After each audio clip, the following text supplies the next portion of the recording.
उत्तराखंड उपचुनाव का रण दिलचस्प होता जा रहा है। बीजेपी और कांग्रेस में कांटे की टक्कर है। चुनाव प्रचार अभियान जोरों पर है। इसी कड़ी में चमोली में सांसद अनिल बलूनी ने बीजेपी प्रत्याशी राजेंद्र भंडारी के पक्ष में प्रचार किया और जनसंपर्क कर प्रत्याशी के पक्ष में वोट की अपील की।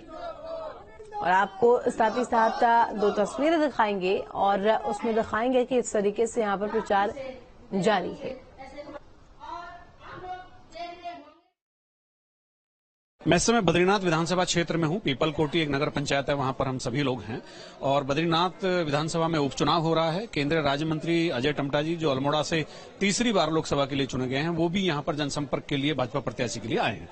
अजय जी, एक तो चूंकि इधर आप उपचुनाव में कन्वेंसिंग करने तो आई हैं, जनसंपर्क करने तो आई हैं, चूंकि ये आप ही का एरिया है, चाहे बीआरओ हो, चाहे एनएचआई हो, सड़कों का एक बहुत बड़ा जाल है, बहुत बड़ा काम चल रहा है, उसको लेकर के भी यहाँ पर जोशीमठ बाईपास और ये तमाम मुद्दे हैं। तो ये अभी आपने नोटिस किए कि नहीं?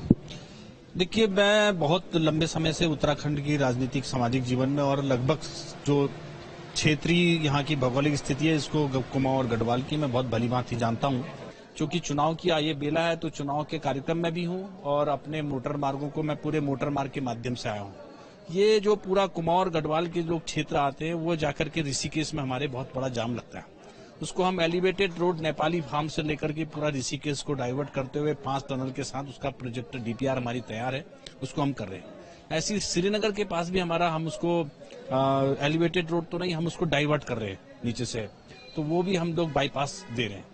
तो ऐसे मैं जो देख रहा हूं और जितना भी बीआरओ और ग्रिफ और हमारे एनएचआई डीसीएल के माध्यम से जो काम हो रहे हैं, चाहे टनल बन रही, चाहे रोड्स बन रहे, चाहे एनएच के द्वारा, चाहे एनएच पीडब्ल्यूडी स्टेट के द्वारा, तो इन सब की भी मॉनिटरिंग मेरी यहाँ चुनावी क्षेत्र के अलावा कर रहा हूँ। और इससे मुझे लगता है कि आने वाले समय के अंदर एक बहुत अच्छा खाका हमारा तैयार हो जाएगा और जो रोड का नेटवर्क है और सुलभ और सुंदर होगा, जिससे सबसे पर्यटक यहाँ आ रहे हैं। मैं सौभाग्यवान हूं कि हमारे प्रधानमंत्री जी जागेश्वर और आदि कैलाश और अंतिम गांव को प्रथम गांव करके हमारे गुंजी और कुट्टी तक आए।